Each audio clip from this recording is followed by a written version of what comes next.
Hello दोस्तों, कैसे हैं आप सब। उम्मीद सभी अच्छे होंगे। अमर हब आप सबका स्वागत करता है।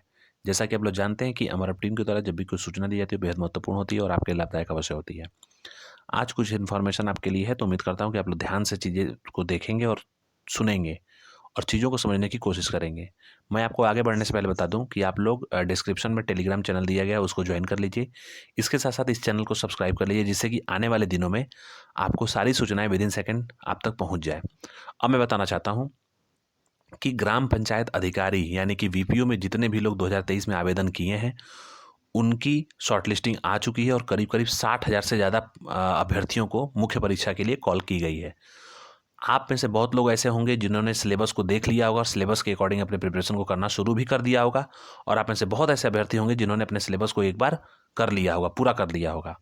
तो मैं आपको बता दूं कि आप लोग इसमें यूपी स्पेशल को विशेष करके अच्छे से तैयार करिएगा, क्योंकि आने वाले दिनों में जो भी पेपर बनेंगे वो पिछले मोड के अकॉर्डिंग हो सकते हैं, और अगर पिछले मोड के अकॉर्डिंग होंगे तो पेपर में जो क्वेश्चंस होंगे वो काफ़ी मॉडिफाई मैनर में देखने को मिल सकते हैं। जैसा कि जूनियर असिस्टेंट 1262 में जो उत्तर प्रदेश से स्पेशल जो परीक्षाएं जो उससे रिलेटेड जो क्वेश्चंस पूछे गए थे, उसमें अगर आप लोग एक बार उसका अध्ययन करेंगे तो देखेंगे उसमें जो क्वेश्चन पूछे गए थे वो काफ़ी ट्रेडिशनल क्वेश्चन से काफ़ी हट के वो क्वेश्चंस थे, और वो क्वेश्चन वही अभ्यर्थी डील कर पाए थे जिन्होंने कॉन्सेप्ट को पढ़ा था अच्छे से और कुछ डेटा उनको रिवाइज किए थे, उनका अच्छा पेपर गया था। तो आप लोग जूनियर ग्राम पंचायत अधिकारी में जूनियर असिस्टेंट के अकॉर्डिंग अगर पेपर आ गया तो आप लोगों को उसके अकॉर्डिंग तैयार रहना होगा। और इसके लिए मैं आपको सजेस्ट करना चाहता हूँ कि यहाँ पे कोई पेड प्रमोशन मैं किसी का नहीं कर रहा हूँ, लेकिन मैं एक तरीके से गाइड कर रहा हूँ आप लोगों को। आप लोग परीक्षा वाणी के साथ साथ तथ्यसार एक आता है घटना चक्र का, जो कि यूपी स्पेशल होता है, उसको अच्छे से आप लोग पढ़ लीजिएगा। और निश्चित तौर पे अगर कोई कॉन्सेप्चुअल क्वेश्चन बनता है तो वो क्वेश्चन आप लोग अच्छे से डील कर पाएंगे, क्योंकि 1262 के पेपर में जूनियर असिस्टेंट 1262 में जो पेपर हुआ था यूपी स्पेशल का, उसमें काफ़ी क्वेश्चन जो थे वो वही अभ्यर्थी कर पाए थे जिन्होंने इन सब बुकों को समग्र रूप से पढ़ाई करी थी।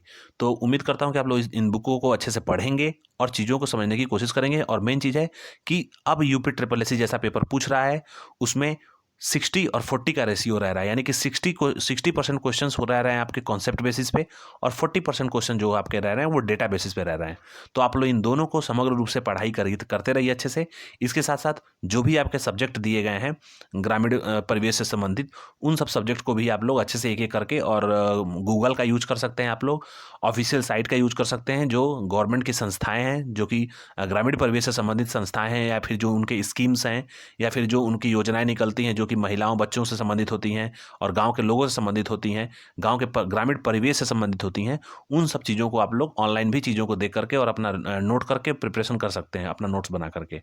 तो आप लोग अच्छे से तैयारी करते रहिए। और जहाँ तक रही लिखित परीक्षा की बात, तो अभी फिलहाल जो आयोग में चीज़ें चल रही हैं उसके अकॉर्डिंग यही संभावना बन रही है कि आपकी जो लिखित परीक्षा यानी कि ग्राम पंचायत अधिकारी की जो लिखित परीक्षा है, ये फरवरी के लास्ट में या फिर चुनाव के जस्ट बाद आपका पेपर होने की संभावना बन रही है। तो आप लोग उसके लिए तैयार करते रहिए अपने आप को। लेकिन फिलहाल मेरी राय यही है कि आप लोग 25 फरवरी के आसपास तैयारी करते रहिए, 25 फरवरी को टारगेट मान के, जिससे कि अगर आपका पेपर चुनाव के बाद होता है तभी भी आपकी प्रिपरेशन एक बार हो चुकी रहेगी, जिससे कि आप लोग अपने आप को पेपर में सबसे आगे पाएंगे एक कदम।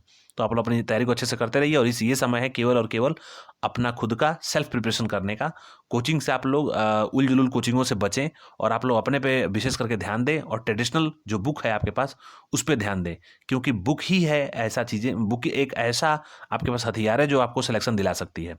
इसके साथ मैं बताना चाहता हूं कि जितने भी लोग जूनियर असिस्टेंट 1262 के पेपर लिखित परीक्षा में शामिल हुए हैं, उनकी जो टाइपिंग के लिए जो परिणाम है वो बहुत जल्द आयोग के ऑफिशियल साइट पर देखने को मिल सकता है।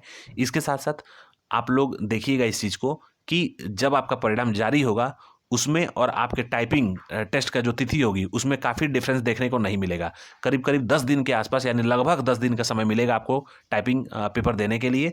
तो अभी से आप लोग अपनी टाइपिंग को करते रहें, और जिनका प्रिपरेशन है टाइपिंग का ऑलरेडी, वो लोग अपना टेस्ट देते रहें, और एक इंडिया मास्टर करके आता है उसको आप लोग यूज कर सकते हैं।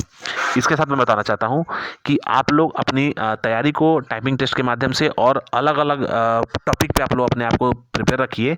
क्वेश्चन पेपर को आप लोग यूज कर सकते हैं। इसके साथ साथ पेपर जो न्यूज़पेपर्स आते हैं उनका यूज कर सकते हैं। आपको हिंदी और इंग्लिश दोनों की टाइपिंग करनी इसमें नेसेसरी होगी। तो इसके लिए आप लोग अपने तैयार रहिए। और इस कट ऑफ से जहाँ से संबंधित है, कट ऑफ आपको मैंने पहले एक आइडिया दे रखा रखा है और निश्चित तौर पे कट ऑफ अगर आप उसके आसपास बन रहे हैं तो निश्चित तौर पे संभावना जब सटीक होगी तो निश्चित तौर पे आपका सिलेक्शन आगे की परीक्षा यानी आगे के चरणों के लिए निश्चित तौर पे हो जाएगा। तो आप लोग उसके तैयार रहिए उसके परीक्षाओं के लिए। इसके साथ मैं बताना चाहता हूँ कि आरटीआई अनुदेशक 2022 का शॉर्ट लिस्टिंग ऑलरेडी आ चुकी है। इसके साथ साथ प्रत्यावेदन जो मंगाए गए थे वो भी आयोग के पास पहुंच चुके हैं और संभवतः आयोग उनका शॉर्ट लिस्टिंग भी कर चुका है अभी तक, क्योंकि आपकी जो लिखित परीक्षा है वो सबसे पहले आयोग के द्वारा अगली जो लिखित परीक्षा है वो आईटीआई अनुदेशक 2022 की ही कंडक्ट होने जा रही है। तो उसके लिए आप लोग बिल्कुल प्रिपेयर रहिए और आपकी जो परीक्षा होगी वो अगले महीने के दूसरे पखवाड़े में आपकी परीक्षा निश्चित तौर पर होने की संभावना पूर्ण रूप से बन रही है। तो उसके लिए आप लोग तैयार रहिए, अपने आप को तैयार रखिए। इसमें करीब करीब 3000 से के आसपास अभ्यर्थियों को मुख्य परीक्षा के लिए चयन किया गया है और इसमें जो पद है आपके वो 2000 से ज़्यादा पद हैं। तो आप लोग इस चीज़ को, इन डेटा को देख सकते हैं कि कितने ज़्यादा चांसेस है आपके सिलेक्शन के। तो आप लोग अपने आप को तैयार करते रहिए। जो आपका अपना फील्ड है यानी कि जिस बैकग्राउंड से आप लोग आईटीआई किए हों या सीबीसी जो भी इसमें क्वालिफिकेशंस मांगे गए थे उसके अकॉर्डिंग आप लोग अपने बैकग्राउंड को एक बार प्रिपेयर कर लीजिए। निश्चित तौर पे आपका सिलेक्शन इसमें होने के बहुत ज़्यादा चांसेस हैं।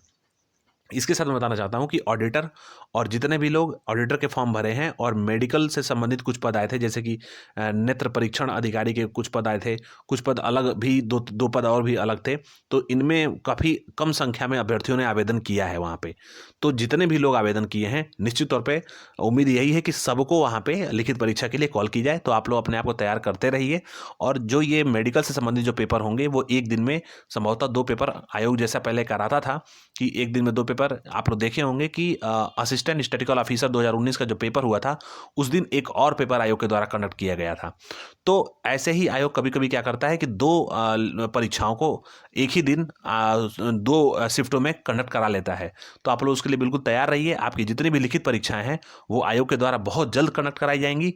इसके साथ साथ कुछ नए विज्ञापन आने हैं और वो जो कि बताना आपको बहुत महत्वपूर्ण है। कुछ नए विज्ञापनों में जूनियर इंजीनियर, इसके साथ साथ एजीटीए और उसके साथ साथ कुछ फार्मेसी के पद आने वाले हैं। फार्मेसी से संबंधित यानी कि फार्मासिस्ट के पद कुछ होंगे और उसमें रिक्वायरमेंट होगा आपका काउंसिल से रजिस्ट्रेशन। तो अगर आप क्वालिफिकेशन रखते हैं अपने पास यानी कि डी फार्मा अगर आपने किया है तो और अभी तक आपने काउंसिल से रजिस्ट्रेशन नहीं कराया है मेडिकल काउंसिल में, तो आप लोग अपने काउंसिल से रजिस्ट्रेशन करा लीजिए और रजिस्ट्रेशन नंबर ले लीजिए। निश्चित तौर पे जो रजिस्ट्रेशन जिसके पास होता है उसी को आगे के लिए अग्रेसित किया जाता है आयोग के द्वारा। तो उम्मीद करता हूँ कि आप लोग तीनों विज्ञापन के लिए तैयार रहेंगे और जो भी सूचनाएं होंगी मैं आने वाले समय में आपको विदिन सेकेंड सारी सूचनाएं टेलीग्राम के माध्यम से और वीडियो के माध्यम से आप तक पहुंचा दूंगा। उम्मीद करता हूं कि आपको पूरा वीडियो ध्यान से सुने होंगे और चीज़ों को समझने में आपको आसानी हुई होगी। तो आप लोग इस चैनल को सब्सक्राइब कर लीजिए, टेलीग्राम ग्रुप को जरूर ज्वाइन करिए। अब मिलते हैं नेक्स्ट वीडियो में जो कि आपके लिए बहुत ही इन्फॉर्मेटिव होने वाला है। इसी तरह दोस्तों बहुत बहुत धन्यवाद। थैंक यू दोस्तों, जय हिंद।